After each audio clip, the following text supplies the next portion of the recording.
Welcome to a Foxy Tech Tips tutorial on adding Bluetooth devices to the Seat Arona infotainment system. If you find this tutorial helpful, please consider subscribing to my channel and liking the video. Press the menu button to the right of the screen. Then tap System. Scroll down the system settings and tap Bluetooth. In the Bluetooth settings, tap Find Devices.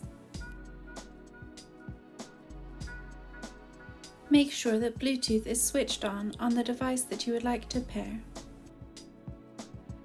You may need to open the Bluetooth settings on your device.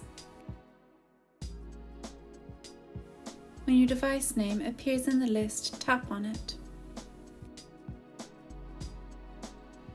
Now verify the passkey on your device and then tap OK. Your device will now be connected to your car. And that draws an end to this tutorial. Please like the video if you found it helpful and subscribe to Foxy Tech Tips for more Seat Arona tips and tricks.